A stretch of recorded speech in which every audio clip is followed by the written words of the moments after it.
Hey guys, time for part 2 of the Redux project. We're going to dive into lathing.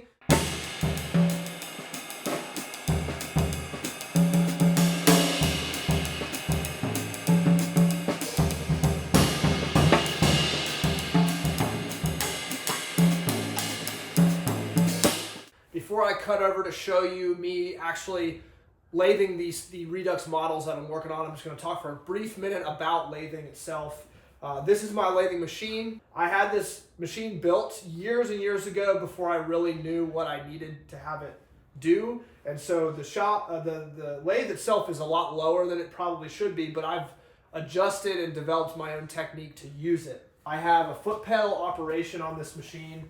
So basically when I lathe, I come in and I hit the foot pedal, it'll turn on my lathe. I typically operate my lathe at 450 RPMs. The fastest I've worked on is upwards of 750 RPMs, and it's amazing. Those faster lathes are really, really cool, but they require a different technique. So lathing is all about leverage, and so to demonstrate, I'll use my burnishing tool, which is just a steel rod. You can imagine my typical tool is this guy, and I use a carbide bar as my cutting tool. I have to sharpen that very frequently. But for this demonstration, we will just use the bar. I have it up under my arm, and basically I have it on this tool rest, and I can leverage more force and more torque by just dropping my shoulder. And so the idea is not that I'm pushing in super hard and trying to really cut deep. I can just use leverage to do the work for me. My tool over there has a little handlebar here that I can use to rotate, and that's super important because the angle of your cut with the carbide bar will give you different things depending on what you're wanting. If you want a super sharp and deep cut, you can twist a little bit, or you can hit the widest part of the carbide bar for a wider, more shallow cut.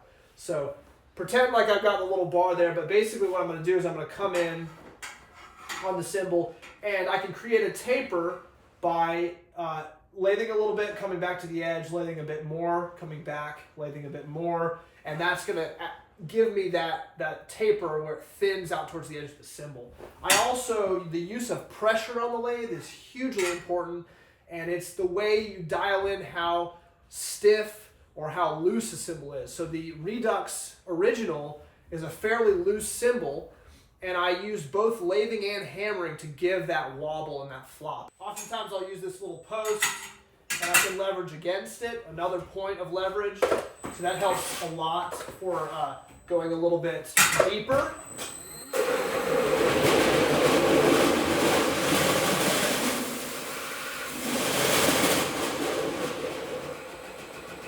And getting a little bit more pressure on the lathe. But that's essentially how I do it. So basically what I just did was burnish it.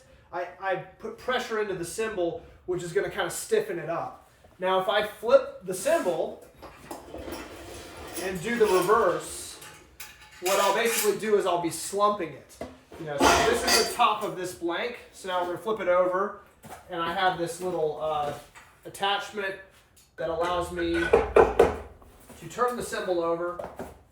And so right now, we have this cymbal here. It's blank, it's very dry, it needs to be lathed. But what I did on top, along with the hammering I did on this yesterday, is making it kind of stiff. When it wobbles, it kind of just does a little bit. And my profile is fairly flat. But what I'll do now is I'm just going to burnish a lot on the bottom. And you'll see how the entire shape slumps. It'll get out of round, it won't sit flat, and it'll be a lot more floppy. So check it out.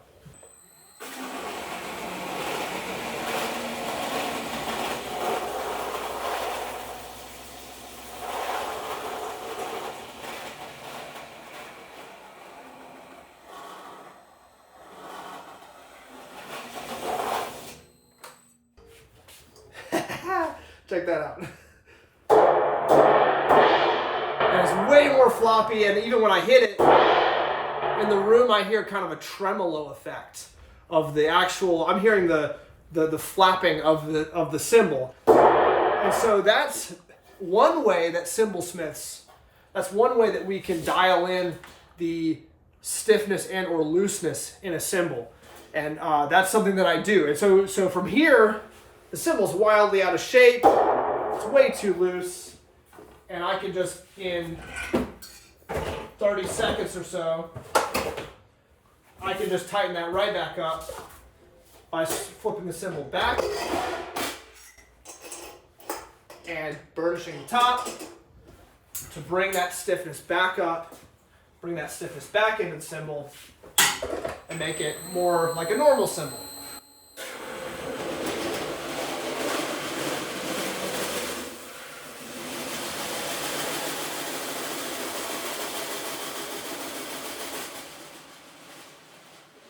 I don't even know if that amount of burnishing got back to where it needed to be, because that burnishing I did on the underside was majorly heavy. But there you go. You can see we're kind of back. Our shape is back. It's a little floppier than it was before, but it's tighter. And the shape is sitting fairly flat. So that's basically how we can use the lathe to adjust the stiffness and or looseness. So it's not all about hammering. And the lathe is not only about removing material, creating a taper, removing the oxide crust. There's so much more to it. So lathing is an art in and of itself. But now let's jump over and I'll show you a little bit of the lathing on the Redux model. And just know that these techniques that I just showed you are being used when I actually have the cutting tool and I'm taking material away from the bronze. So everything that I have in these first two rows is my hand-formed bell versions. And so these are going to get their initial rounds of lathing. And once they're finished, they'll go in possibly for, well, definitely for another round of hammering. It just depends on the extent. If I need to do some raising of the shape, I'll use a small face hammer, a little bit more dense to grow the shape. If it's basically the shape I want, I'm going to go in with some super heavy strikes to create that nice topography that helps keep everything contained and controlled. And then everything back here is my press bell versions that have already gone through their first lathe pass and their final over hammering. So the last step is to come in and lathe over top of this last hammering to dial in the taper and the weight to the target. And then we'll be at a point of being able to check out some sounds. I've got this one. This is kind of an extra. This is a cymbal that I've had in my shop. It used to be 23 inches. It had a crack forming at the bell boundary right here, so I've just popped that out. And anytime there's an issue like that with a hand-formed bell, I just keep it in my shop, use it on my gigs to do some experiments. And so this one, I took the 23-inch size, cut it down to just over 20, and I'm liking where it's sitting right now. Check it out.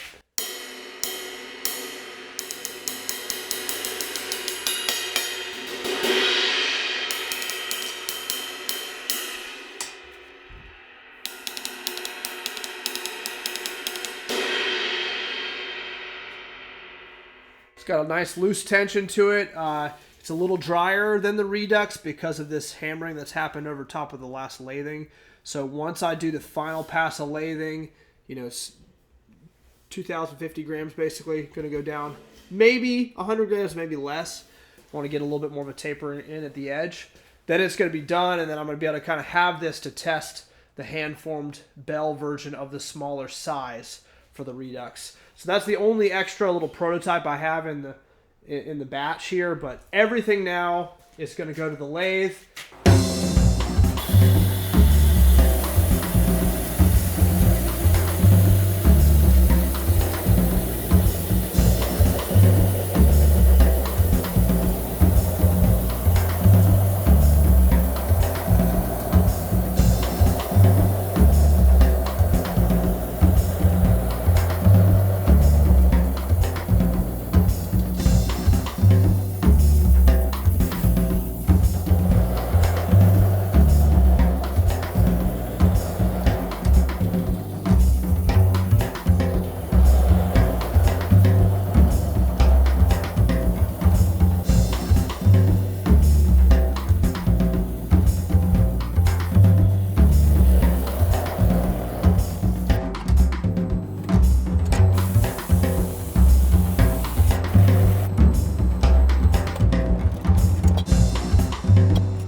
guys, so the lathing is done. Everything is in the 95 to 98% complete range. And I have the original sitting in front of me here. And I'm going to talk to you a little bit about my process when I get to the very end of a project like this and I'm trying to dial in very specific sounds.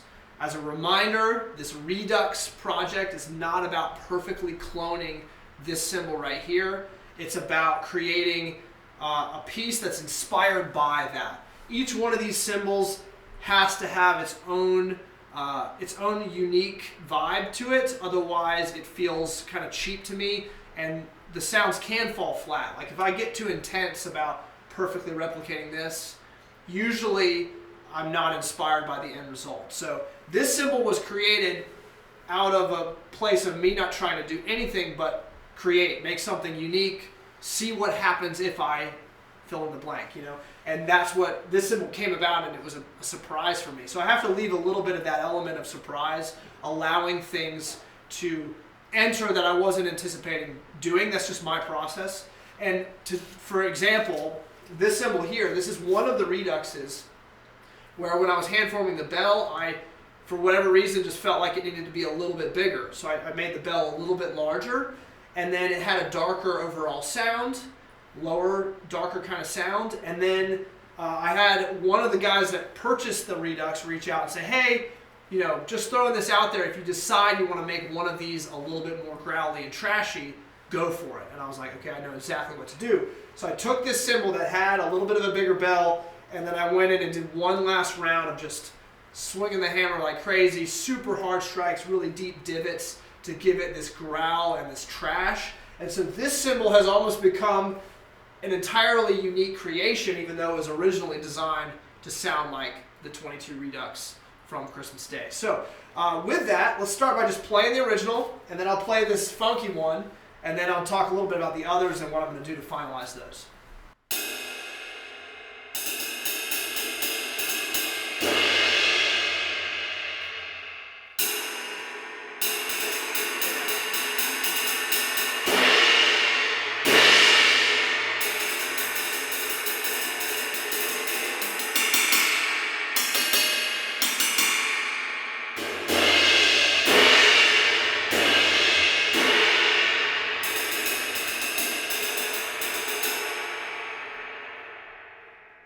So two distinct sounds, definitely, two unique vibes, all coming from this whole Redux idea. So the rest of the cymbals over here, 20s, 21s, 22s, they're all basically in their final weight range, you know, matched to this one.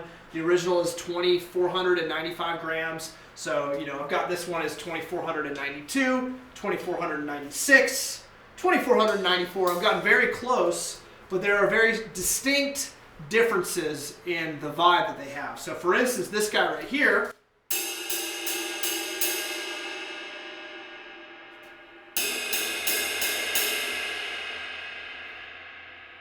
the fundamental, or at least what I hear as the fundamental, is a lot higher in this one. And so sure, this cymbal might be complete and its own thing, but okay, there's something about it that's sort of disjointed with the idea of the Redux. So for me, you know, the weight is there, so I got to think, what am I going to do to take this, that final 5%, 2%, whatever it is, that final little step to get the vibe a little bit more in line with this. When I play this, I hear a little bit less of a pure tone, singing notes or a chorus of notes, and I hear a little bit more of like dissonant tones or trashiness, complexity, a stretched apart frequency range, things I've talked about in other videos. I hear more of that in this one than I do in this one. So the next step is to say, okay, does this need hammering? Does this need a little bit of burnishing to loosen it up more to drop that pitch? Does it need a little bit more weight removal? Because I'm not married to these weights. They don't have to be perfectly 2,495 grams. The weight to me is like a secondary or a third priority.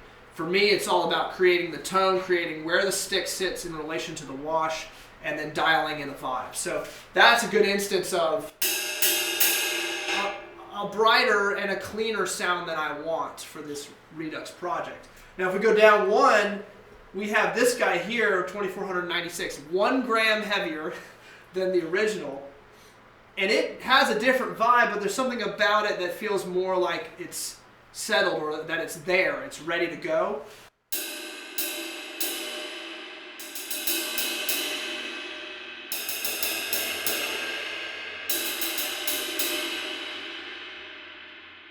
It's a darker tone to my ear.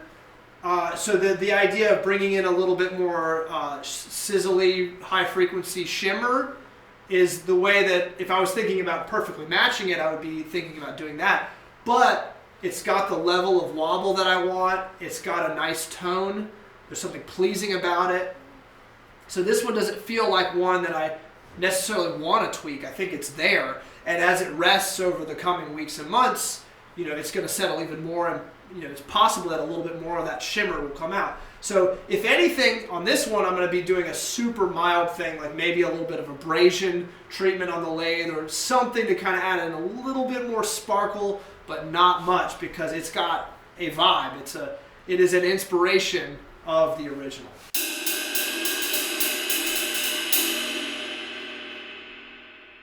Now, the last thing we'll talk about in this video, and then I'll wrap it up, I promise, is one of the press bells. The press bell versions are going to be more present, more articulate, they're going to have more projection and more clarity. And so I was trying to compensate by adding a little bit more topography, so that there was a little bit more control with the body of the cymbal, to offset the fact that it's not a fully hand-formed bell. So this one right here is 2,464 grams. So I went down 20 to 30 grams below the target weight. And it's got a little bit of a taller shape with more topography, more surface differences. This is what we got with this one.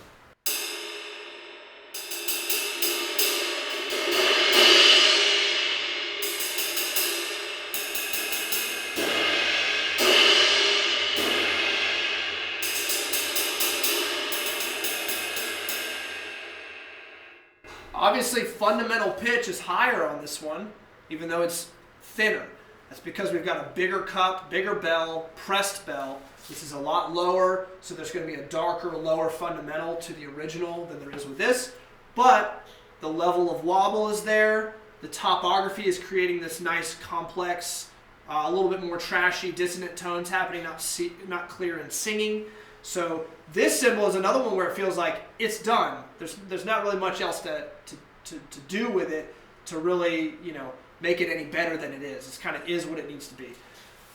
So last thing I'll talk about is just the different sizes. So I offered a 20 and a 21 in the same concept. So the idea there is we want the same vibe here, but with a higher pitch, because that smaller diameter is going to mean a higher pitch. So if I take one like, let's take this one here. So this is a 21, weighs 2,329 grams.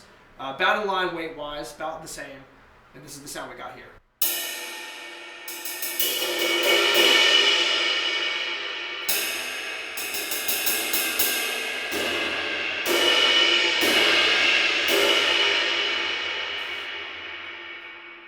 So for me, just in the room right now, I'm hearing a little more clarity and cleanliness in this one than I hear in the original. So my mindset there is going to be, can I dial in just a touch more growl and trashiness?